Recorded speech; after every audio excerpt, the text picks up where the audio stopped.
Epic Action, a Star Wars Unlimited podcast. Your source for community building, tournament tips, deck building discussion, and all things Star Wars Unlimited.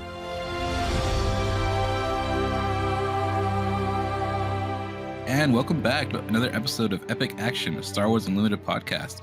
I'm your host, Raul. With me today, I have Paul, and returning to us is Tom from Curio Cavern. How are we doing, guys? Staying warm. Warm. Doing good. Yeah, we're getting pounded by some snow here in Northern Virginia, so hopefully everyone stays safe and warm, and maybe play some SWU on webcam or something.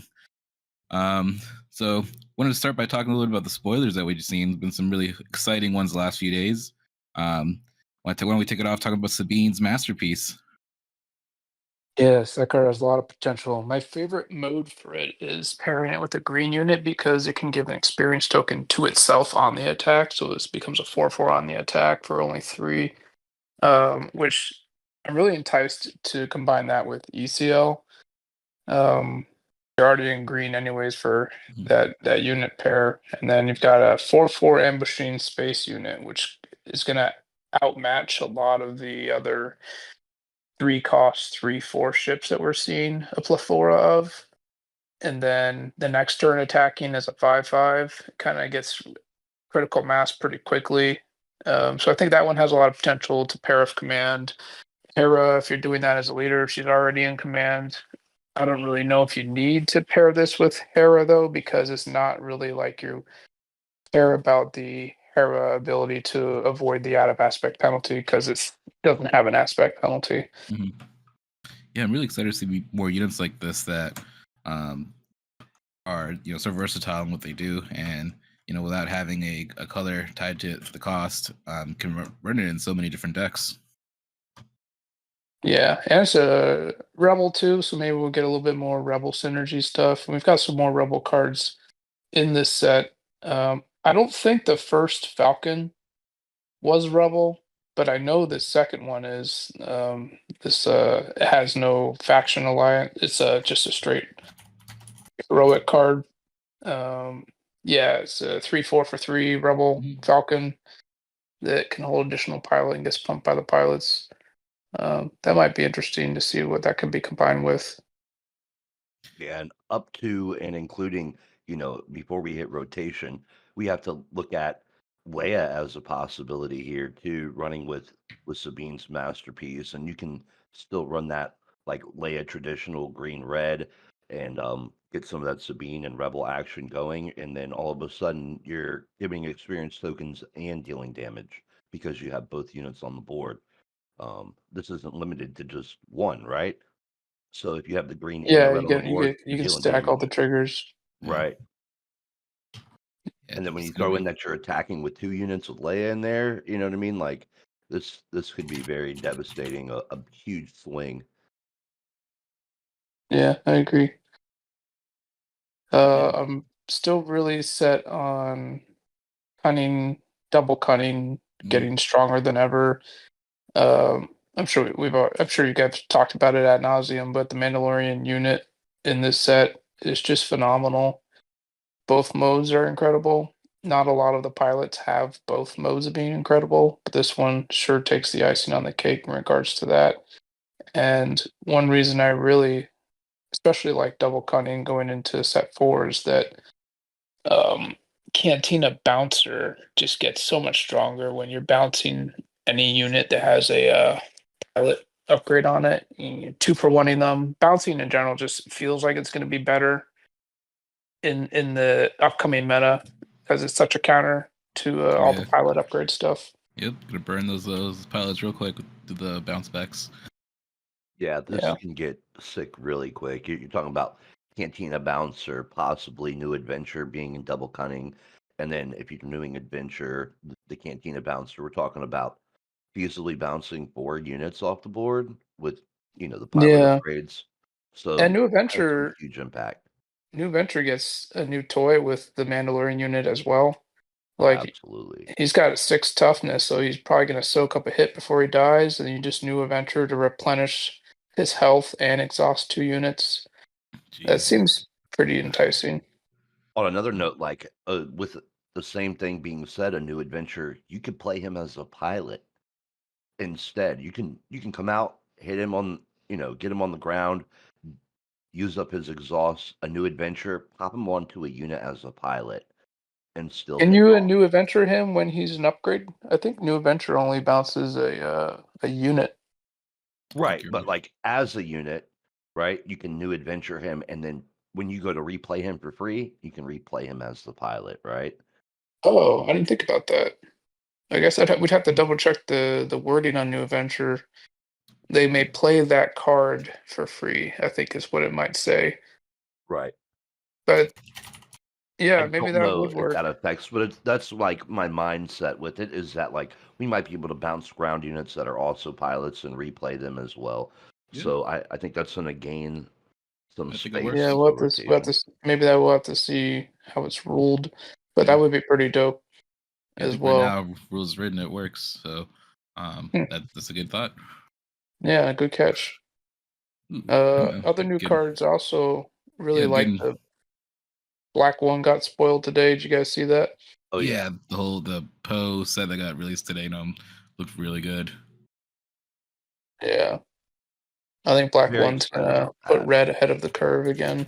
I mean, red's already heroic red's been ahead of the curve for a hot minute now with Mhm. green leader or green squadron A-wing, so it's just getting scarier and scarier. Yeah. Yeah. So this new black one is a 2 cost, 2 attack, 3 health. When this unit is upgraded, it gets +1 attack. And if you control Poe damage on attack as a unit, you may deal 1 damage to a unit. So, yeah, just a lot of low cost skirmishers, and then you attach the new Poe leader to this, which is really cool. The first reusable leader. You keep popping on the field and popping back off. That attack trigger actually works even if Poe Dameron is Correct. an Yep. upgrade or a leader. So you Yep. always get it if he's your leader, which is pretty sick. Yeah, it's like the slave one with Boba. So Yeah. cool to have cards like that that really interact with your leader choice, like Emperor's Royal Guard. Just having him as your leader and that card in your deck, it just ups the value of that card so much. Yeah. Yeah. On the opposite end of that spectrum, man, like you might have heard it in other episodes, but super excited about Luke 2. And I think this is a great early play for Luke 2. It's got some sustain on it, being a 2/3 right from the get go. And with so many cheap red pilot options, um, don't quote me wrong, but I think like BB-8 comes out on one, and he's got piloting, and this could really take off too with Luke, and you know, boosting just your early game, getting it in there to be able to come down on six, I believe, with him. Mhm. Yeah, he comes down on 6. Strong card. Mm. Pretty good. Yeah. So, are there any other cards that were spoiled that we want to talk about? Oh, yeah, no, eject. That's the combo I was looking at. So eject with Poe. So you play him. What was Um, eject do? I think I missed that one. yeah. So eject lets you. Let me pull up the words exactly. Um, that one just got spoiled with Poe. It kind of makes his loop. Is that a red So card? it's a green card for cost 2. Uh, Detach a pilot upgrade. Move it to the ground arena as a unit and exhaust it, and then draw a card. So it lets you basically recycle Poe. Interesting. What's Yeah, his because ground stats? his ground stats. Let's see. It's like he is a 4/6. Okay. 4 6. Yeah, so not too shabby. But So like, turn yeah. 1, you could do a vehicle that hmm costs 1, put Poe on it. Turn 2, eject him, and have a resource left over, hmm and you get a 4/6 on ground. Yeah, And that's you not get bad. you get an extra card. So yeah, As a leader too, so if you start bumping them or whatever, and it's harder for them to, yeah, it's they gonna can't use a kill spell on them as easily. right It's a that very early. nasty early release, right? Like just getting them on the ground as a 4/6 and on hmm turn two is very like that's overwhelming. Not to mention that there's plenty of again red heroism cards that are coming out with a one cost that give you that extra resource to use. You got the mass side uh, hmm Tactical Officer, BB-8 again. All very good, viable options there to follow up that move. You still got R2 that you can throw on something that you took him off of. No, yeah, that's not a lot of decks going to be able to deal with that 4/6 body, on turn 2 or 3. So give you, red just getting better. Ooh, I just noticed something. Mandalorian we were talking about. Yep. If you play him as a pilot, you get to circumvent his double cunning aspect penalty. His piloting is only a single cunning aspect in 2. Oh, So Yep. you could plop him down as a pilot in a cunning command deck and then eject him onto the ground and get a 5/6. oh, That could be kind of spicy. good catch. Yeah, that's interesting. Man, eject. Looking forward to that card. So Yeah, it's yeah, a gonna lot be of some cool fun stuff. shenanigans. I'm really, just getting really excited for the set. So Yeah, For you and sure. me both, man. Less than a month away. It's coming up real quick. We got pre-releases in what, 3 weeks? 3 weeks. Yeah, Yeah. March 7th is our first one at Curio. Yeah, very nice. Yeah, we'll make sure to at the end of the episode we'll kind of go over the dates real quick, and we'll make sure to include links to those when we post. Try to get as many people as we can come out. Cool. Yeah, so we just had over the weekend a showdown at Esio, one of Tom's stores. Because why don't you tell us a little bit about Esio and like how that that stands in your go ahead, tell Yeah, us. SEO's a sister business of Curio, hence the names sounding similar. SEO is basically the hobby shop approach to the art realm. So we've got tables in the back for people to hang out for free at. We're starting to get into the swing of doing events. It's a pretty new concept, so we're getting that ball rolling. But we've now got painting classes, like learn to paint kind of classes every Saturday evening at 6:30 p.m. And we'll be scheduling more events and posting on our socials soon. But basically, it's a art gallery, creative space, art store, and unique gift store, all kind of merged into one. And it's this concept I've been working on for a while, and I'm trying to really flesh it out. And I'm learning as I go. It's more of an experiment, but it's an experiment that I care a lot about. Being an artist myself, and I've long since been just having this itch in the back of my mind to uh, well, those of you that know me well Mhm. might know that my college major is a Bachelor of Fine Arts in oil painting, which I did not really put to use very much for Curio, but I have that passion and that itch. And Mhm. I remember thinking to myself several times over the last few years of like, I just want to be able to go somewhere and paint, not necessarily have to do like a paint and sip kind of class where we're all painting the same subject, Mhm. but just kind of hang out in a place where I feel welcome, that is a good spot to paint, where I'm around people or I'm around that vibe. And the only thing I could think of was like going to back to my college, which was George Mason University, and it's just that's not the space because then you have to like find parking, pay for Yeah. parking, and you don't really know anybody, and it's all like kids that are only there for the 4-year term and then they're out, and so there's no like establishing yourself and seeing the same faces again and again. And so I felt the need to create something like that for some time. I just didn't really know how to manifest it. And I'm still learning as I go. But that's essentially SEO. And it's across the hallway from the Curio inside the Springfield Mall, like literally right across the hallway. So one of the nice uh, overlapping uses for it is the seating space in there we can use as a very healthy backup seating space for events at either of the Springfield Curio locations, the one in the mall or the one outside the mall. And that's what this was. The SEO store Showdown is tethered to the Springfield Mall Curio, but we're hosting it out of SEO.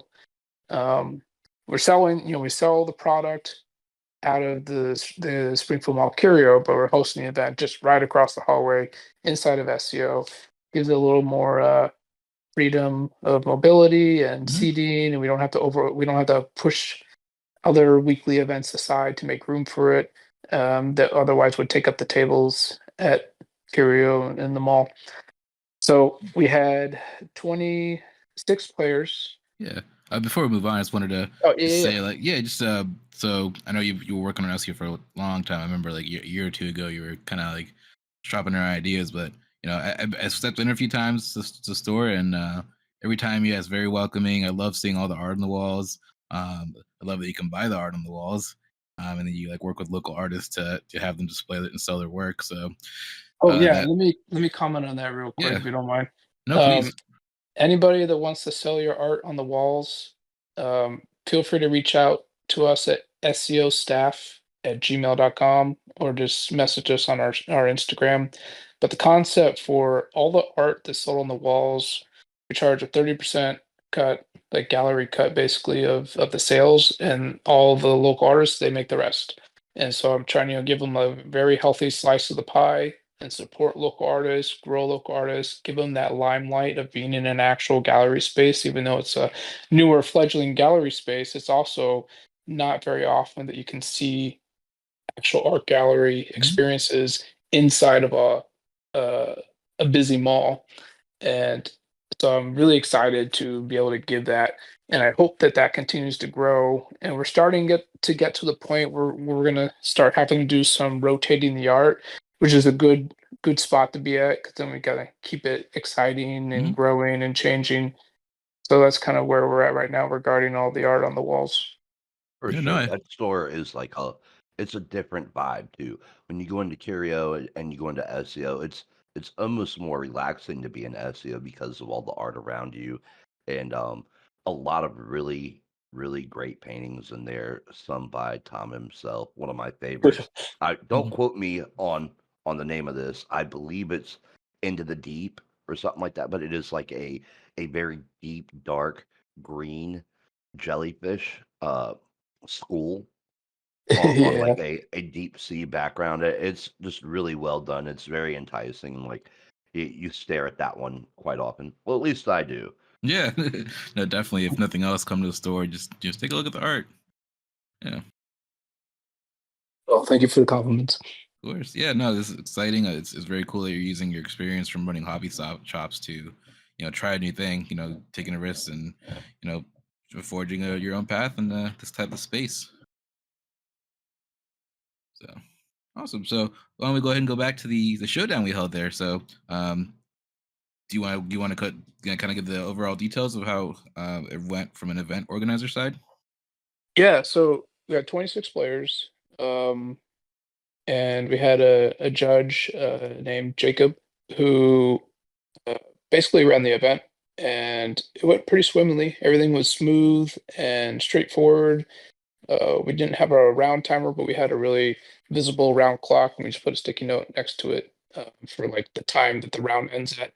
And I don't think we had any issues whatsoever, as far as I could tell. Everyone seemed pretty happy, and we did 5 rounds of Swiss with a cut to top four, pricing going down to eighth place, of course, because of the promos for the store showdown. Mhm. Yeah, no, I had a great time. I said I agree, it was ran well. Thank you, Jacob, for taking your day to kind of just facilitate our games. Um, yeah, why don't we? So we all three of us here played this over the weekend. Some of us did a lot better than the others. So I can Some just of us kind of played each other round one. yeah. So actually, why don't we start there? So um, yeah, why don't you guys talk about your game one? I guess I'll start that off. Yeah. Um, I I'm not new to Han One Yellow, but when you sit down with Tom, man, sometimes it makes you feel like you're new to everything. Um, it's not a bad thing in all the greatest sense. Tom is an amazing player, and um, it's almost like a little scary in the best way. It's like, okay, man, like I know I didn't do my prep work for this, regardless of how many times I played Han Yellow and even top forward in a showdown with the same deck. Um, didn't do the prep work at all like I would normally do for a showdown, and not that my heart wasn't in it. It's just I really think I wanted to bring something different, and time was a factor for me. So Han one yellow made it, and I felt almost bumbly at the beginning, and like round two, round three, round four, round five, all felt smooth. But maybe it's because I played Tom in round one. It was just like get my legs underneath me here. Yeah, there So, was definitely things were a little nerve wracking with some of the plays early on, and I was on. So I played Han one blue, and it's been a pet deck of mine for some time now. And that deck really tries to put the pedal to the metal right away and just keep your foot on the gas. And so that can definitely cause people to sort of have to readjust their play style. And most decks have to switch to being on the defensive. And I imagine that was a little bit unexpected for Han One Yellow, and also Han One Blue is not a deck that people are really seeing. It hasn't really placed at all. I was doing just curiously looking at like how's it been doing out there in the meta, and it looked like only two Han One Blue lists had made top eights anywhere, and they were like woefully different than mine. That's tooting my own horn a little bit because I'm really proud of my list. But I was like, how did these versions of Pokemon Blue even stand a chance? And so I have a very different design philosophy for the deck, which we can get into later if you all want. yeah. Uh, For sure. but It was yeah, definitely oppressive. And that's hard to say when you're playing Han one yellow, and it felt like I had pieces in place to make moves, but the Han one blue had better pieces every round. And it's like we're both on the Han one flip turn, you know, he flips Han one, I flip Han one. All of a sudden his Han one's got a blaster and my Han one's got a yellow token on it. yeah, yeah. There's a little bit of a mind game there too of like, I know how badly you want to play your seven drop, and you know how badly I want to play my seven drop, and you want to shut off each other's Hans on the flip turn so that you can't get to the seventh resource. And it's a little bit of like bluff counter bluff strategy and feeling it out. I would say that Han one yellow is definitely more reliant on making that seven drop than Han one blue is. That was my perspective when we were entering into that exchange. I'm playing three vigilance in the main, so I've got like I'm happy playing those as six drops, and I have a very healthy amount of three drops. So I'm also happy doing like two three drops on that flip turn as well. So I felt like I'm content flipping my hunt early, like before you flip yours, and letting you use some sort of card or resource to try and tap mine down. I didn't really mind because I felt like I can take advantage of those six resources pretty fairly. Um, but for you, I feel like yeah, I definitely need to be ready to take out Han as soon as you flip him, or do some back and forth stalling that requires you to spend your resources before you even go to like activate Han and flip him. Definitely a lot of questionable decisions to be made and decisions that you wouldn't normally make. And um I can't say it was all RNG, right? But like where is cunning in my blaster when I need it? Just it's not Yeah, coming. you were not seeing those. So would you say that your blue deck is a race to get Luke out? No, actually, Mhm. so the design philosophy for the deck is that I Mhm. want to do a turn one three drop that is designed around establishing board control and then keeping the pressure on. So the three drops of choice are Ezra, Ahsoka, Yoda, and the Falcon. Mhm. Falcon obviously is, usually you get the benefit of seeing which lane they're going to first since you're spending an action putting a resource down. The smart Sabine player will just ping first, and Alejandro, who was on Cunning Sabine that I played against both in Swiss and in top four, smartly did that. So I mean, he's doing great with his list. But most other lists, you'll see which lane they go into, and then you either get to go like Falcon or to the ground. But the reason that those three other units are who they are is partly because they're force units. Because I'm also playing triple Jedi lightsaber and triple the forces with me. Um, and both of those, really you want your force unit to put it on, and they're like the turn 2, turn 3 play. And so if you do turn 1 force unit and turn 2 Jedi lightsaber, like you're dominating unless they have a bounce or I mean a removal. There's not going to be a 3-drop removal you're scared of unless it's Power of the Dark Side. And if you think you're playing against a deck with the Power of the Dark Side, then you're just not going to play the Jedi lightsaber on turn 2 most likely. So you can play to what you expect, but overall the strategy is turn 1 3-drop every single game. Turn 2 another 3-drop because you just have a high density of 3-cost plays. There's 27 3-cost plays in the deck. Turn 4, your 4-drops are the Forces with me, or smuggling out of tech, and then turn 5, every single turn 5, you're just wrapping a 6 and doing on into a 7-drop or vigilance or double 3-drop. The 7-drops are both. I have 3 Lukes and 3 Hans. Han units as my 7-drops. Both very So strong. I needed.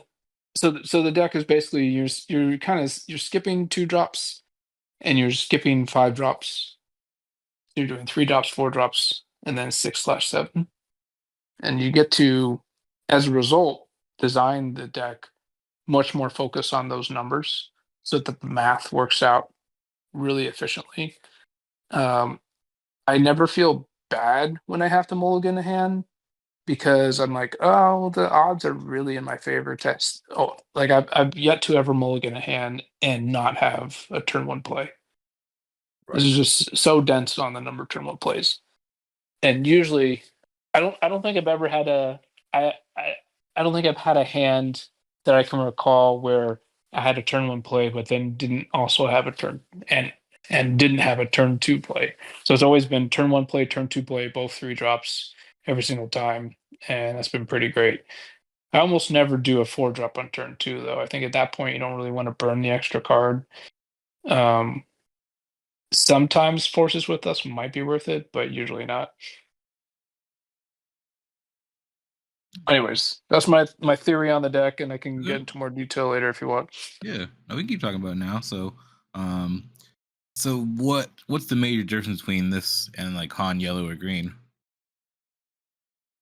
Well, you got DJ Tech combo still, Mhm. because why not? And it's amazing.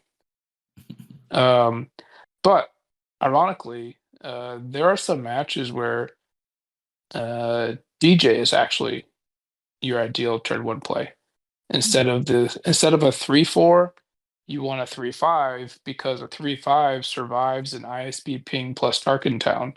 So that against Django, I almost always want to do a turn 1 DJ instead of any of the other things, just simply because he'll survive whatever they do to ping him, and they can't finish him off of Tarkin Town. And I play 3 covert strength in the deck, so that messes up their math a lot when they try to like ping and then target town but doesn't kill them, like covert strength, and suddenly like now they're facing a threat that they don't have the damage to deal with. Yeah. You can actually kind of race Django. I've raced Django a handful of times with that deck, and they're on 25 hit point base, and you've got a lot of early aggressive stuff, and so if you're keeping on the pressure, and especially if you have hot shot blaster, that's the sort of thing you really need to skip an action, put on the pressure, and be ahead. You kind of want initiative by like turn 3 because ideally you hot shotted and then you claimed. Because if you didn't and you play like a Jedi lightsaber and then you claimed that, and they claimed, if you played a Jedi lightsaber attacked and then they claimed, they're more likely to have some sort of ping effect attack you before you attack. So the hot shot is really where you want to be because it just keeps the pressure going. And then if you follow it up with the forces with us, you're still keeping that pressure going and likely continuing to claim because both of these cards are going to pump and attack for you with the same action, which is really where it's at. Hotshot Blaster is probably my favorite card to play in the deck. It's just such a house. It's so strong. Yeah, it's And sneaky. and you're putting it on ideally playing a turn 2 on a unit that's very survivable that you play turn 1. So like a 4 toughness unit turn 1, 5 toughness if it was DJ, is attacking for 5 or 4 if it was Yoda on turn 2, surviving to then attack again on the next turn. So the hot shot in that situation is almost always going to give you at least double mileage, but possibly more if the next turn you follow it up with forces with us, forces with me, or whatever that card's called. Yeah. Now you're like shielded and pumped more. You can even like covert strength to heal up and attack again. So hot shot really makes the deck run hot, and it's also it pairs really nicely late game, or mid game with Han leader. Lets him take down things they might not be able to be ready to expect him to be able to take down. And Han unit, comes down, kills something, and then maybe they play like a Vader thinking they're outside of Han unit the following turn, but then Han hotshot blasters and first strikes for 8 damage, and that's going to take out pretty much anything they would have on ground, even a Snoke. And then if you're playing Fennec Shand, or not Fennec Shand, Enfyn Nest, I play her out of the board, the 7-drop Enfyn Nest. She's also really cool of hotshot blaster because then she's hotshotting for 7 on the attack and bouncing any enemy unit that has less than 7 power, which is going to be most of their units as well. Yeah. A lot higher than that. Man, this deck is like deceptively aggressive. A lot of like heavy hitters right out the gate. So you probably don't expect that from a yellow blue combination, but man. Yeah. And it's got a lot of heal too. 3 Yoda, 3 Vigilance, and 3 Redemption.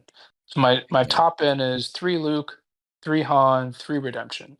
And I know that sounds over the top, but the deck really needs to start like hitting multiple of those by like flip turn and the following turn and the turn after. You just want to do like one after another after another. After the tournament, I did make some changes that I'm pretty excited about testing out. But overall, like it's gonna definitely keep that core of 3 Luke, 3 Han, 3 Redemption.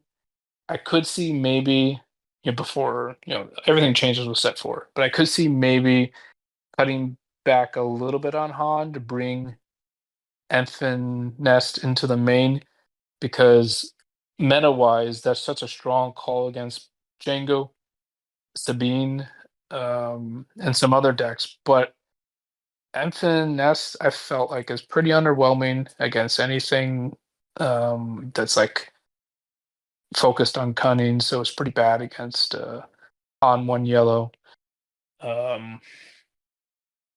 And there's some other matchups where it's just like if you're against a control deck, it's pretty terrible. Here at Green, I found it's difficult to deal with Impius as well. Yeah. But yeah, overall, it's my worry for the deck was playing against things that have a lot of like Fell the Dragon kind of stuff that hits me at the worst possible time if I like play a Jedi lightsaber on my guy and then they Fell the Dragon or something like that. But if again, like it's only 3 cards in the deck, the Jedi lightsaber. All the other upgrades are kind of like Hotshot is causing the attack, so it's basically you're playing it like a surprise strike, so you don't really worry too much.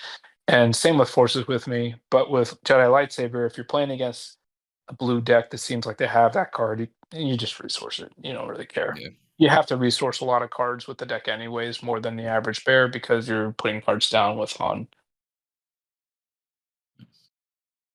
Awesome. Well, I am a huge fan of blue, so this is something considering trying. Just seems like a lot of fun. Just all the things I like to see in a deck, like a little bit of control, and you can pivot into different sorts of strategies pretty well. It is definitely for me the most fun, the funnest deck I've ever played for Star Wars. And a big part of that is also because you have a second hand. So you're playing 3 tech, 3 DJ, 3 covert strength, 3 hotshot blaster. All these things you can play from your resource row. Now that being said, I did not. I played against a command Han that sideboarded into scanning officers, but I never had scanning officer played against me, and I know that that would be a very unfun experience to play against a scanning officer. But that's kind of like the one thing I'm not looking forward to. But everything else, it feels really fun to just the deck always it has gas, and because of the density of smuggle cards, you don't care as much about throwing down cards with Han's ability and reducing the number of resources in your hand because you've always got resources in your resource row as well that you can turn to your advantage as well.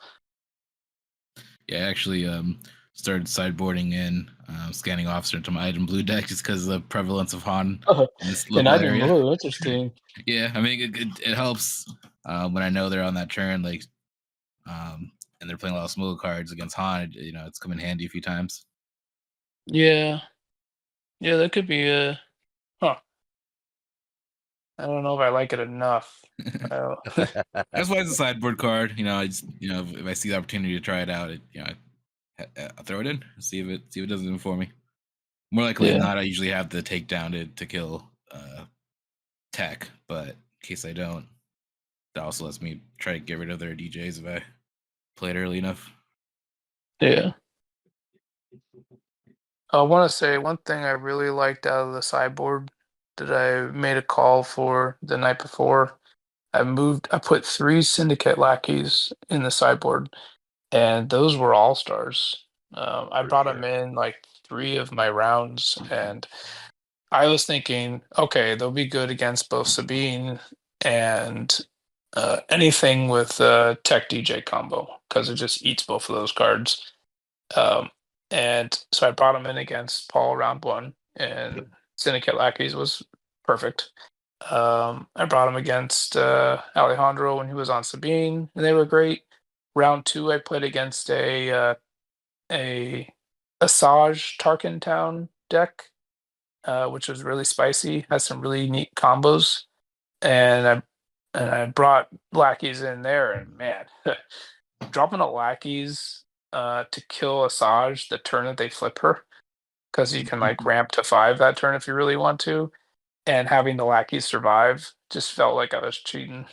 Yeah, it's painful to watch, man. When you're like, okay, I'm about to stabilize. I'm gonna take his resource and I'm gonna stabilize, and the lackeys hit you, and the plan falls apart, or he gets his resource right back. He's like, yeah, you got it, boom, and then where do you go from there when you got a lackeys on the board and the resource that you were up is down, and then you got to throw away two.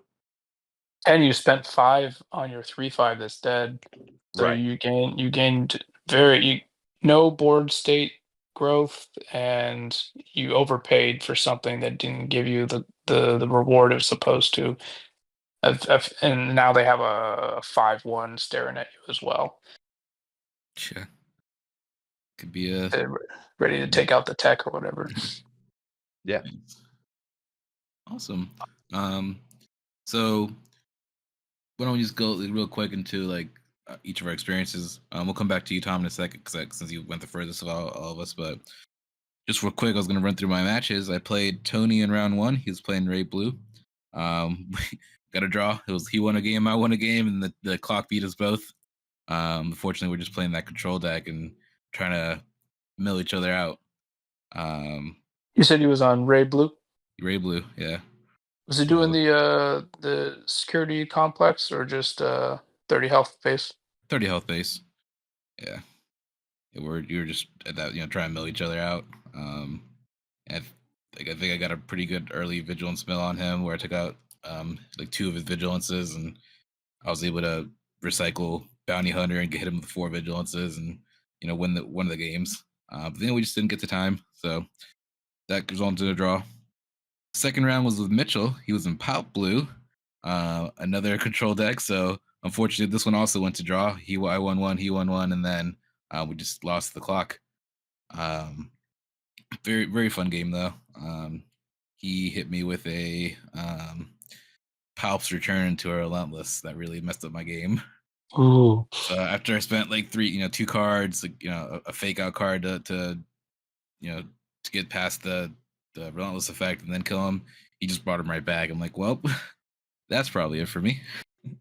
So very well played, Mitchell. Third round, I played against Jonathan. He was playing Tarkentown Vader. And yeah, it's also another fun game. This one, I won the first game, then it took about 40 minutes. So, because it's Vader still wants to go late game, even though it's the red deck, so he can pop it out. So that game just went for a while, and we just unfortunately didn't finish the second game. So I won that one just by winning one of the games. But Jonathan was a great guy to play against and meet. So shout out to him. Then I played Darren, and he was on Green Palp.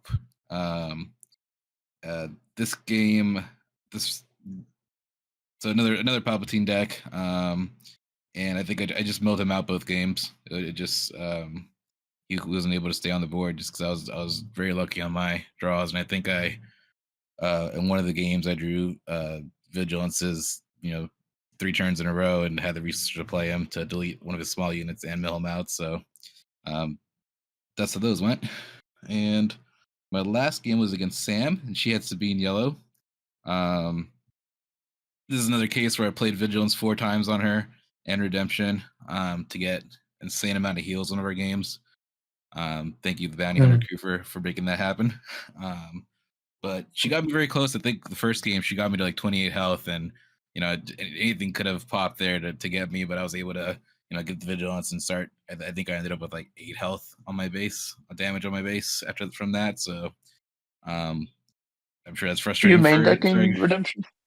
I do. I main deck 1. I used to have 2 in there, but I think 1 is just fine. If I don't get that or Avenger late game, then either one's fine to grab late game, I think. And you have the Inferno 4 to help you dig for it, right? Actually, don't. I used to have him in the deck. I took him out. Thinking of bringing him back in. The biggest change I made recently to that deck is that I took out the lethal crackdowns and put in 3 Pike Sentinels, and those I think have been really helpful against aggro decks. Because it's something they have to deal with. So I think that was a good change. Lethal Crackdown's good, but sometimes you just don't want to take that hit to health, especially for a 4 cost.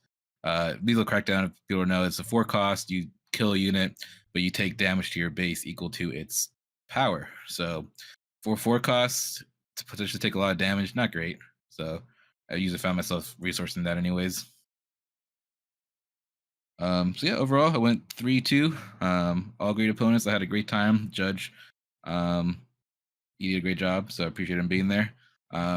I don't know if it's possible to work it in, but every single one of my games pretty much went to time, so I was like kind of dying to go to the bathroom. So if potential to add like a 10-minute break in between some of the rounds, that'd be awesome.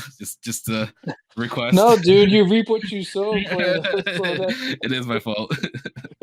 But no, it was a great time. So I have a question for you regarding the speed of the deck. I know you've been on Item Blue for a while. Do you feel like it's a deck that the more you devote yourself to it, the quicker that you're gonna get in the less amount of time it'll go to time, or does it already feel like you've kind of hit that zenith and it's just it is what it is now? Yeah, that's a good question. So I feel like I play pretty fast. I try to make my decisions in 15 seconds or less, and I feel like I'm at the point where I can autopilot this deck pretty much. Like I know like what I'm resourcing. Like that's probably the biggest, the longest decision I usually have to make is about a resource, and usually it's like around turn 5 or 6. But even then, I try to keep it 30 seconds or less. So I'm aware that I'm fighting not only the player but the clock. And not a knock against my opponents, but I feel like I could be playing really quick 15-second actions, and then there will be times I'll be sitting there for 2 or 3 minutes while they try to decide what they're doing. And I try not to be that guy to rush them, but I don't know. It's a fine line. I don't want to like come as a jerk, especially since I am playing control. um, Yeah, it's a tough spot to be in, yeah. and like I knowing myself and I play, like there are a lot of times where you really need to stop and think ahead Hmm. several moves. And when you're playing against a control deck and you have to sort of look at what they played, what's in their discard pile, what are the odds of like another vigilance being in their hand, and or like a power of the dark side, which you're trying to play around. Hmm. You have to really like start calculating the odds before you commit to a certain path of play, For sure. and that can be mind numbing. So I imagine that you're gonna see your opponents are gonna be playing slower against you than they would otherwise, Hmm. not out of a choice, For just sure. simply because it's a complex deck to play against. Because you have to really plan it. You want to overwhelm them on a turn where they don't have enough removal spells to kill everything. Yet you don't want to walk into a super laser blast and get 3 for 1. Yet you don't want to be set up in a situation where you're only putting down one threat at a time, and then they drop an Avenger, and Hmm. Right. now you're like dead to rights there. So it's like you have 3 different competing angles of attack that you have to figure out which one is the right one based on what you think they're having in their hand versus what they already resourced. And people know now that Iden and these double blue, especially villainy control decks, will not have as much an aversion to playing out of aspect cards. You Right. sometimes see even cards like tech in those decks, and so Hmm. you have to be more ready for just anything now against those decks. Like for example, as you mentioned earlier, Scanning Crew. Yep. Got that. I usually catch people off guard when I play Redemption for 10. It's like, what is that doing in your deck? It's like, well, Yeah, I healed 8. I got a pretty nice Sentinel over here that you have to deal with one way or the other. So I don't mind playing that. yeah. Another added aspect card that I have in my sideboard is actually Luke unit. Um, Oh, spicy. yeah, another surprise. He's just the all star. He's so good. He's so good. Removal, which is what I want to do, plus healing, plus a big unit they got to deal with. It's just trifecta. So that one I tend to use more against like aggro decks that I know are coming hard for me. It's still kind of it's a later game drop, but at that point it's where I'm just trying to maintain in the 15 to 20 health range so I can get to the end game. Yeah. But yeah, no, good question. I said I try to. I feel like I know the deck pretty well. I've played it a lot, so I could play really quick. But I do understand, like you said, the complexities of playing against it. So trying to hold it against my opponents, I get it, and it is kind of in the it is what it is realm sometimes. Like I was a little sad that I lost the clock. Basically, like I won all my games that I could, but I still got Yeah. knocked down. But I chose to play the deck, and that's fine. I enjoy it. That's this the kind of style I like to play. So. Um, I know it's not enjoyable for some people to play against it. They put a unit down, it's gone. Repeat for 5 turns. Mm. But I do like that like different approach to winning the game, where it's like I'm trying to mill you out, or um, you know, just stop you from doing what you're trying to do. Do you see any particular tools for it in set 4 that make you Um, want to keep playing Item Blue? I haven't thought. Uh, Nothing's popped out right away for me so far. Um, so not that I can think of off the top of my head, but I'm hoping there's some tools. Okay, I'm definitely gonna keep the deck together and play it here and there. Direct Um, hit. Direct hit. Which one's that one? Direct hit is 4 costs, destroy a non-leader vehicle.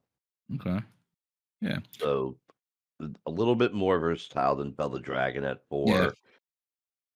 Feels a little sideboardy to me though. Yeah. For sure. It's just another piece to the Mm-hmm. Iden puzzle. Line it up there beside Mm-hmm. Merciless Contest.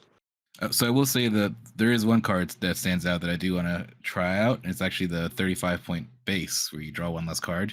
Oh Um, yeah. that just is like, oh, I can heal even more. And the loss of one card doesn't trouble me too much because I'll probably go back to having Crushings in my deck. And I Am Your Father.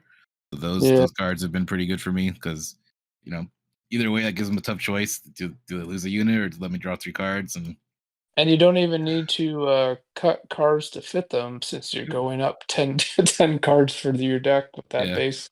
No, this is the one that you draw one less Oh card yeah, at the beginning. Yeah. yeah. Okay, my Yeah. bad. What was I the think one that? What's the one?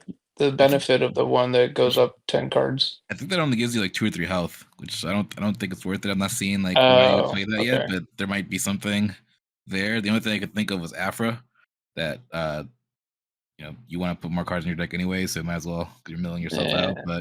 But I don't think it's that one doesn't seem very good right now. So I I'll hope she gets some helper card in this set yeah, because Afro is just there's very little to justify her being yeah, remotely worth it. yeah. Same with Hera. I was very excited to put a Spectre deck Yeah. together, but it's just not much support. So we'll see. Um, yeah, so that was my experience. Like I said, great time. Still gonna play it in blue here and there, but I'm gonna try to branch out to some more different colors. I tried to ask Paul to pick a leader for me to build for our weeklies this week. So I think what'd you tell me? Pre Vizsla?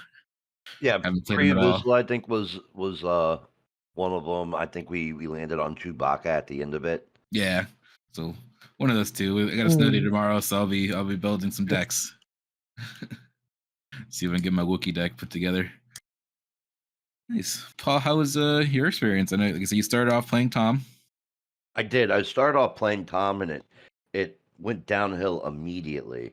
Um, not in a bad way. I had a good time, and I didn't take great notes like you did apparently, and remember everybody and everybody that I played against. I can say that I played against their melee names: Darren, Davis Hunt, Aaron of Steel, and Chi Rex, and everyone I played against played really well. I had a lot of fun with everybody. I played against a command Palp, so Palp Green. I played against two director critics on the ECL. Oh, nice. Um, one of them I was very successful against. The other one was close losses both times. I think that director critic has the ability to stall you out if you don't have the right answers, and if you just don't draw the right card at the right time for critic, like you can plan all you want. Um, at the end of the day, the math that happens with him making things stronger really messes up things like Infuse Nest, and um, it messes up Han just in general. You can try to bounce things, but he can get a unit on the board. It gets stronger, and it'll take out stuff you weren't expecting to lose with just Yeah. light moves. And Um, their overwhelming barrage is very scary in that deck too. yep, definitely has happened multiple times, and like I've had, you know, I got overwhelming barraged, and he's 2 for wanting me off of it, and it's nasty. And then you're trying to get an answer to get rid of the overwhelming barrage unit that's going to swing in for 7 to 9. And a lot of the times for me that's Cantina Bouncer, and like, great, you bounce the unit. Now I'm going to bring him back out, and it feels a lot like sometimes it's this is my only outplay. And when you're down to you sort of like in desperation mode, I can say a lot of that times it turns into a negative result. But um, looking back again, I might have said it earlier, but stamina, prep, really having your heart in the deck and that you're playing makes a huge difference in your outcome. I ended up going 1-4, and like I knew right when I sat down with Tom was like I really didn't want to bring Han Yellow, but it's all that like I had. And like I Yeah. told each of my matches that, like even the ones that I won on, was like, man, I really wanted to play something different, and I prepped with a different deck the night before the showdown. and Was it it was like Thrawn you were playing with? I was playing Thrawn Blue, Yeah. and I probably ran, just practice rounds, uh, 20 to 30, just sort of hanging out at home, running some practice rounds, and I had a lot of fun with it. I didn't feel like it was top 8 worthy, and that I needed to make some changes, and each change became more and more difficult. So it needs some time investment.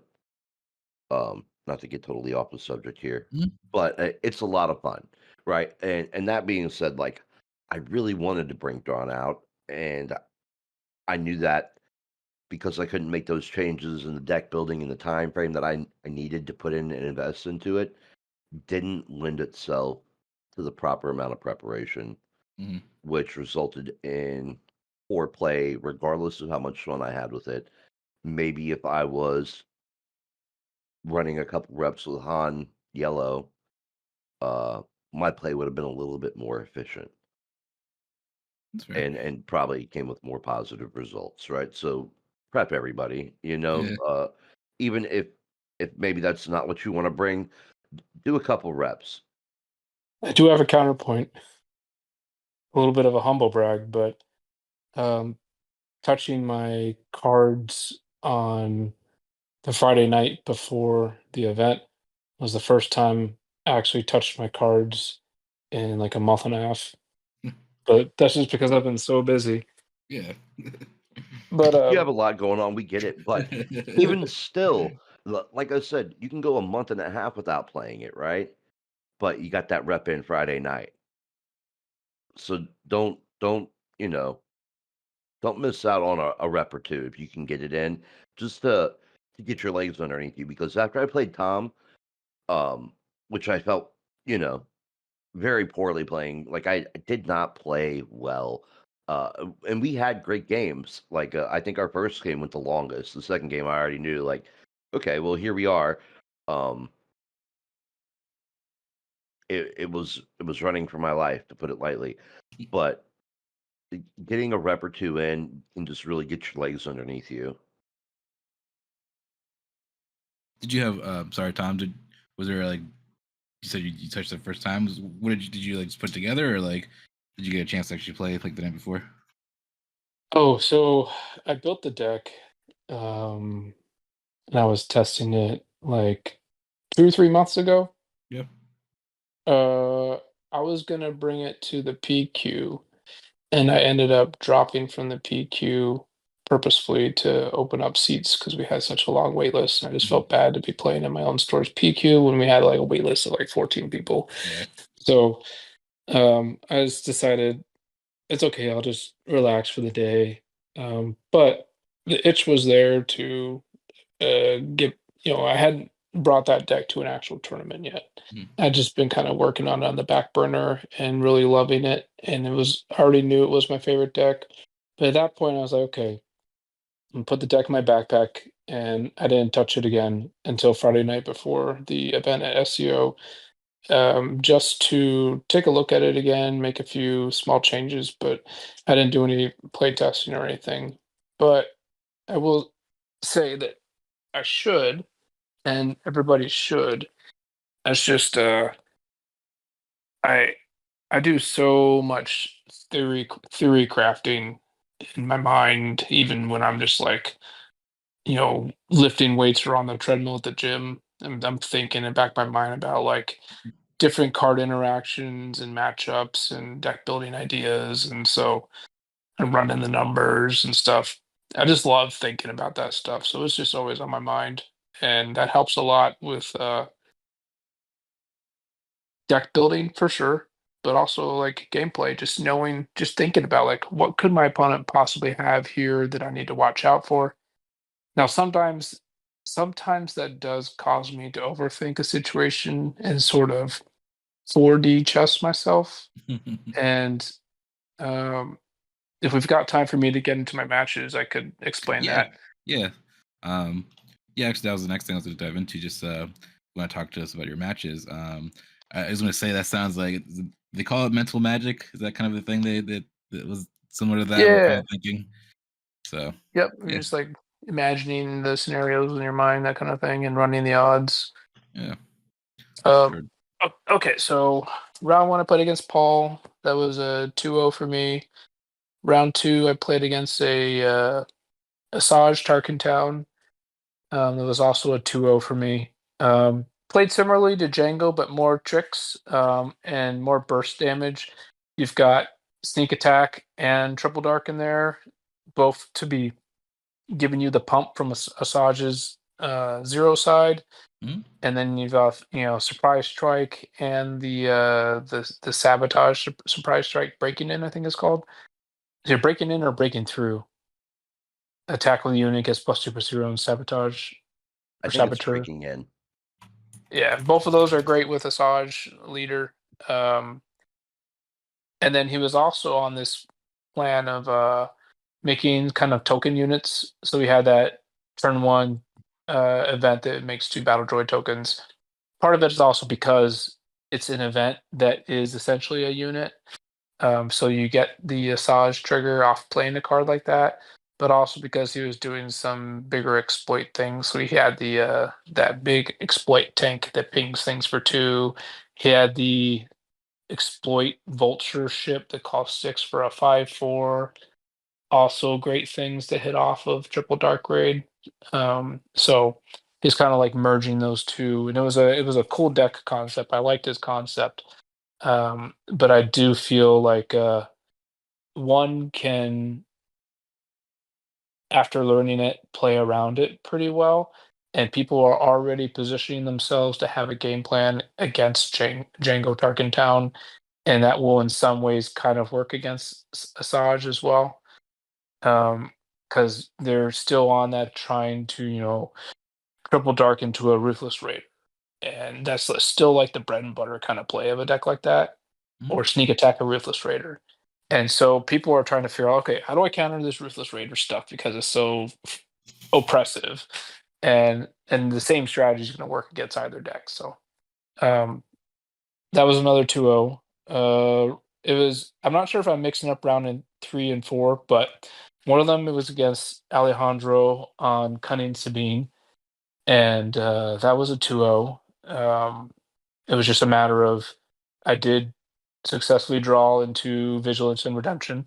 Nice. Um, and then game two, I think that was where I was just I think I did the DJ Tech combo like earliest, like turn two Tech, turn three resource a card, DJ, and all that. I think I did that against him, but my memory's a little bit fuzzy. But it was pretty oppressive. And then the other round between 3 and 4 was Dominique on Janko Tarkentown. Um, and again, I know what to do in that match. I'm also playing triple perilous position in my deck, and that's such a good answer to Ruthless Raider. Um, Yeah, I love that it's card. It's one of the few set 3 cards that yeah, made it into my Iden deck. it's very strong against most things that Django wants to do. Um, and yeah, it was great. And I have all that healing, so like Vigilance is insanely good against that deck because all their things are pretty weak toughness outside of the Ruthless Raider. But yeah, playing Perilous Position on a Slave 1 is also pretty phenomenal. Oh yeah. And sometimes it's even worth playing when they triple dark into like Slave 1. It's almost still worth Perilous Positioning there because it's you're spending 3 to essentially heal 5 Yeah. is what it's doing for you, and it's pretty fine. Yeah, that's when I'm making decisions for my Iden deck on like what to delete and what to like perilous is basically like how can I take the least amount of damage with my next action. So that's definitely a good way to go about thinking about when to use that card. Yeah. And that was another 2-0. So I haven't dropped a single game yet. Um, and I also noticed that, Django Tarkentown burns through its cards pretty quick because it's playing more like events to do things, but it's kind of like card disadvantage. Mm. And as long as you're like keeping up with them and you're doing like I'm doing a little bit of smuggling to get card advantage, and I'm playing individual cards that 2 for 1, like Luke and Vigilance. Although you could argue vigilance is 1/1 if it's erasing itself. I'm usually ahead on things I can do. And so there was like both games, it was down to a point where he was like one card in hand, resource in the other, and I only have to worry about him doing like literally only one thing. And I felt like this is, where I want to be. He's only got one thing he can do, and all I have to do is answer that. And meanwhile, I'm establishing board control more and more. Round 5 was against Sifat on command on 1, playing a list probably very similar to Sunny's. I think maybe he had said something about Sunny, so maybe it was Sunny's list, but I don't want to jump to conclusions there. But my memory's a little bit fuzzy on some of the details in that match, but it was another 2-0. Oh, I definitely early DJ teched him, and that was backbreaking for him. It was like pretty much game over at that point. That game was just in the bag in that moment, and there's nothing he could really do about it. That deck doesn't really have a great answer to DJ tech combo. So suspecting, I think that was game 1. Suspecting he was on Sunny's list, I actually sideboarded out my Falcons game 2 because I just don't want to bother with the playing the Falcon and then having Marauder ambush into it and giving him a resource and essentially 3-for-1ing me. I'd rather just not even play the Falcon and play more big threats. So I brought in what did I bring in? I think I actually brought in my Rivals Falls. I have 2 Rivals Falls in the board. I think I brought those in that match. That was the only match I sideboarded them in all day. Wow. But they were good to have in that match. Not that I ended up needing them, but that was another 2-0. So I really did 2-0 every round for Swiss. Ended up with top ranking 5-0 record. Didn't drop a game, and then we did a top 4 cut. In round 1 of the top 4, I played against Alejandro again, who was on the Cunning Sabine list. And game 1, we had a very, very tight game. I was desperately hoping to see a vigilance or vigilance. I had redemption, but I was on like that 6-7 resource range, and I really wanted a vigilance. Didn't see one, and he was able to put the pressure on with a wing leader pumped card, and I didn't find one of my bounce spells. Oh, speaking of which, the bounce spells, I'm playing a single waylay and a single what's it called? It's not called secure the package. It's the waylay that you Spare the target? claim. Spare the target. Yeah. So I'm playing one of each. So only 2 bounce spells, but the reason I'm doing 1 and 1 is to bluff that I'm running more total bounce spells, which I felt like was like a neat strategy and definitely confused some people who did see the waylay and the spare the target. And I didn't, I just be like, give them a coy smile, and they're like, "Is he playing like 5 bounce spells in there?" So it's kind of nice, yeah.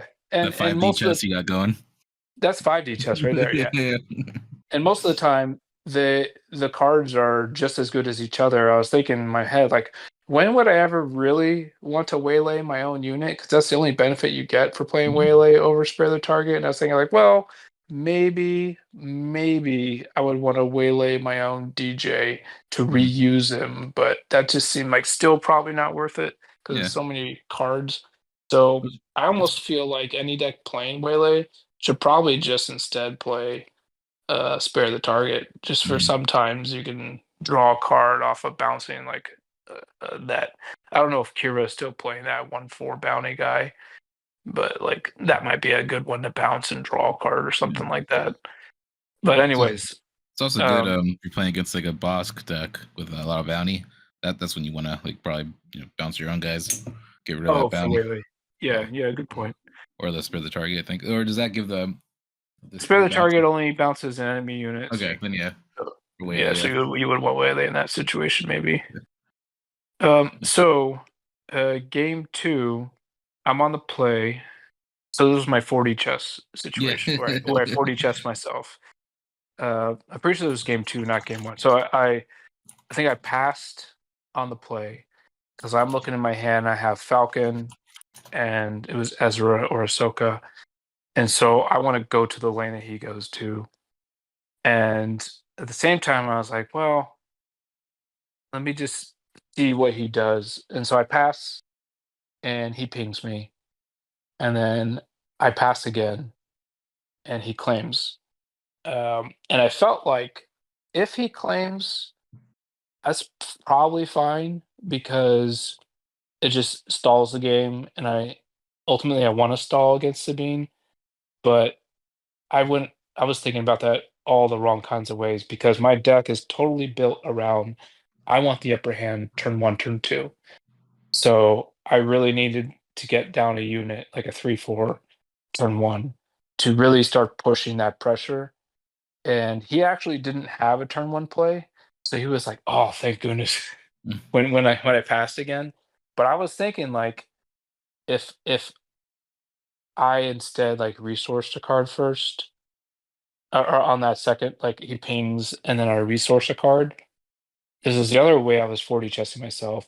I was thinking like, well, if he's extra smart here, then the right move as a Sabine player in that moment is to pass.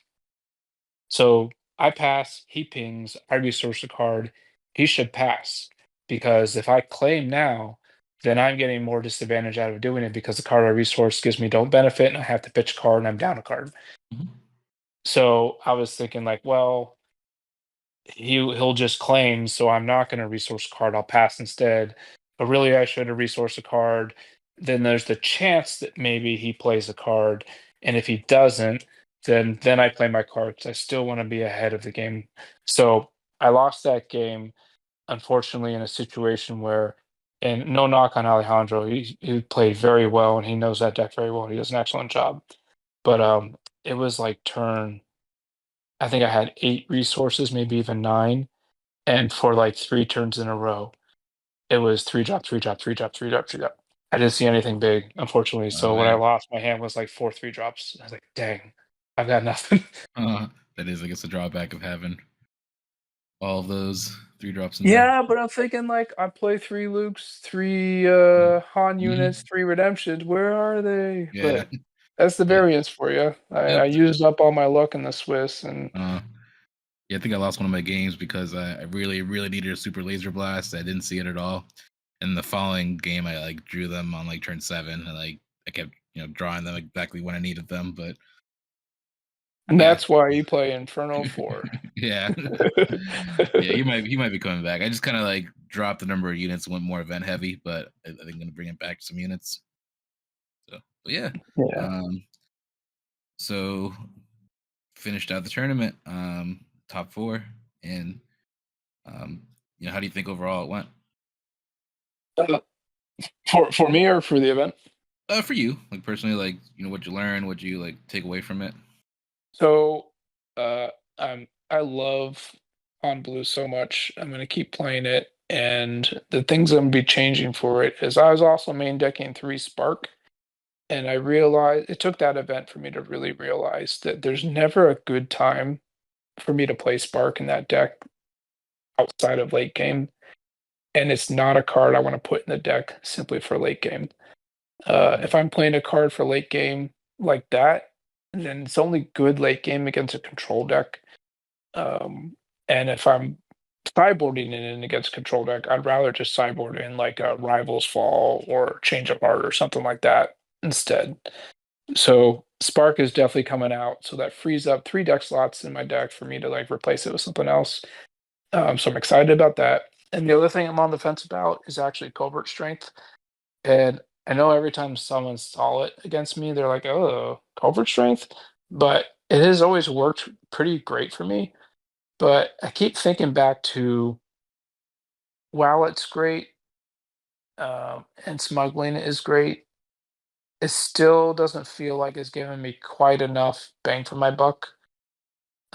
Spending 3 to heal 2, give an experience token, and draw a card, essentially, because of the smuggling.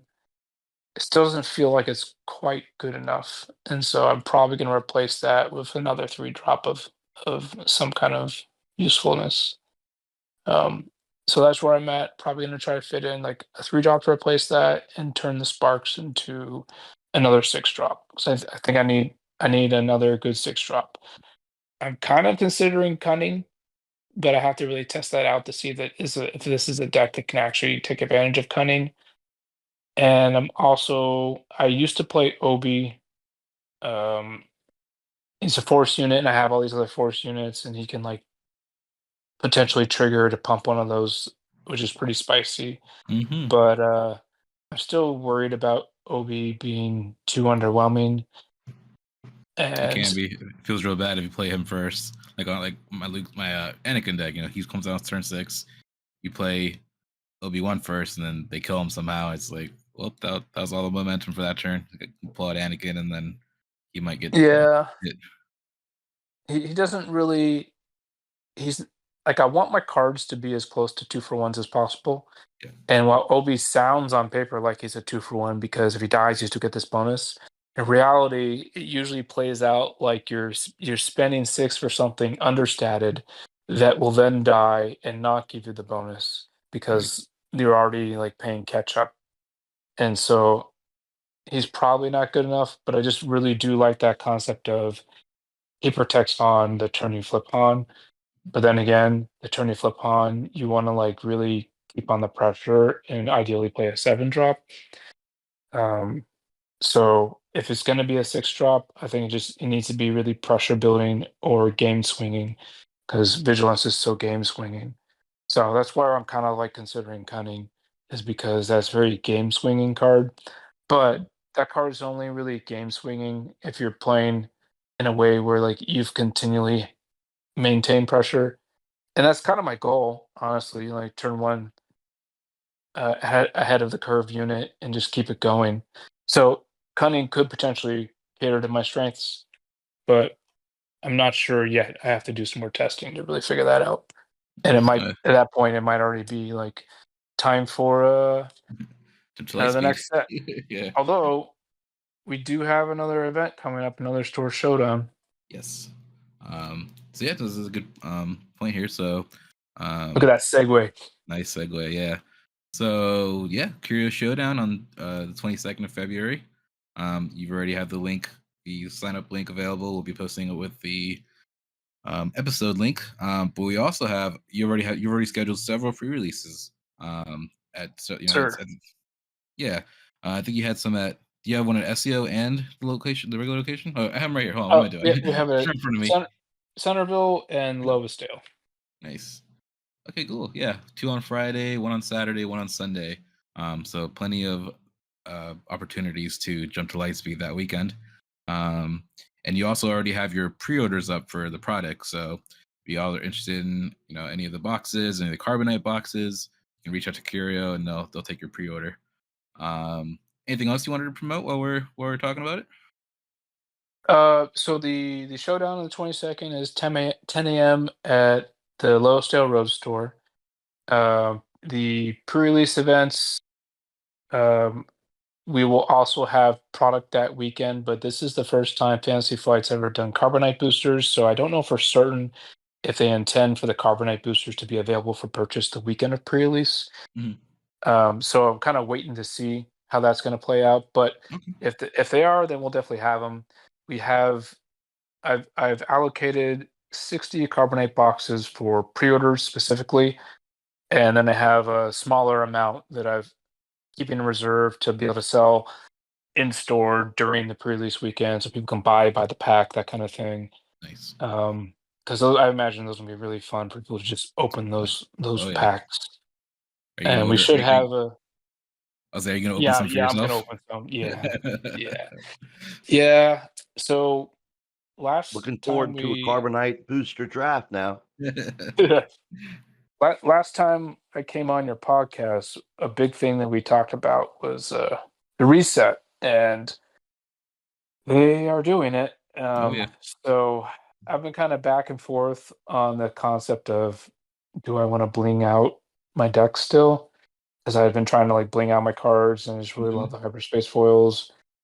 And I was kind of hesitant to go down that path again when I heard of the reset news because it's just frustrating for me to know that the card's going to devalue when they rotate out.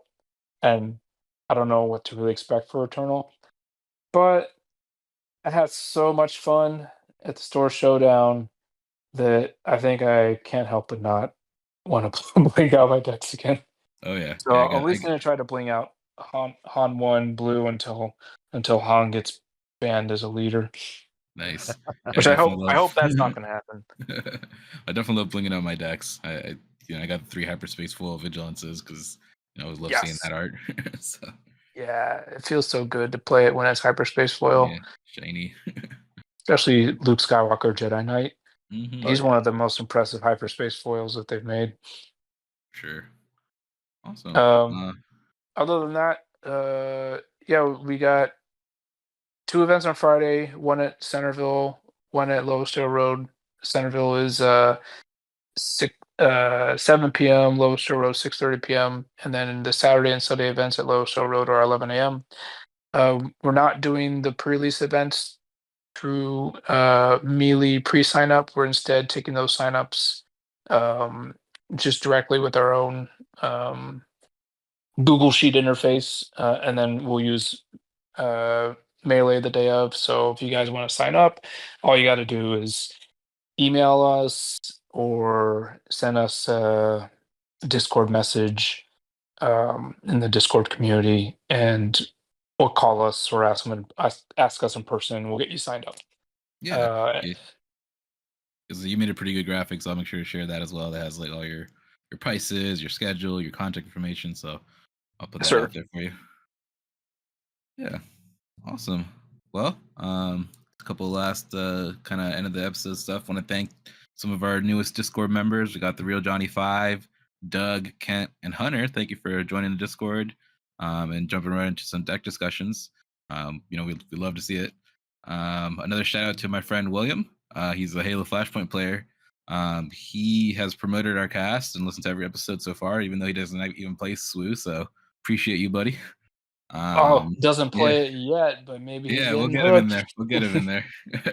Right? Yeah, is the key word there. Yeah, maybe he wants to try Han 1 blue. I don't know. It's pretty cool. I'm gonna try it. I'm gonna send me your deck list here. I'm gonna jump on it here in a minute. Yes, sir. And then so listeners, if there's any events you want us to promote, let us know. Send us details to Discord or email us at epic.action.swoo@gmail.com. There's any topics or decks or questions you'd like us to explore as well, send them our way. We love to read it. Little sneak peek for next episode, we are going to be interviewing. It's really a roundtable discussion with Team Secret. A lot of PQ players in our area. They came together. They're making this awesome team. They're going to be doing some content creation. So you just kind of want to introduce them to the world and just find out some of their philosophy and what it takes to consistently make top 8s, top 4s, and top PQs and big events. So looking forward to that. Anything else you'd like to add, Paul? No, I think I'm all set, man. Everybody have a good morning. It's about to be snow. I'm gonna stay up here and play a little Final Fantasy 16. We've been grinding that away, so yeah, it's gonna be a fun next day or two with the snow. Looking forward to sleeping and then shoveling. Sorry. Let's go of Tom's deck here. What's that? Make sure we get a post going of Tom's deck. For sure. Tom, sound like you said you're looking forward to sleeping in a little bit. I'm looking forward to going to sleep soon and then waking up early and shoveling the snow. Oh, quite the opposite. I see. Yeah. Best of luck. Yeah. Awesome. I mean, if I can't go to the gym because the gym's closed, I can at least get a workout from shoveling. There you go. Do the old Rocky workout. # silver lining. always looking for the positive in things. So, Tom, thank you so much for joining us. Always a pleasure.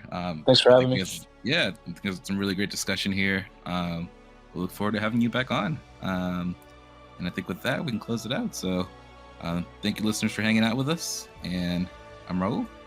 I'm Paul. I'm Tom. Yeah. And we'll catch you next time.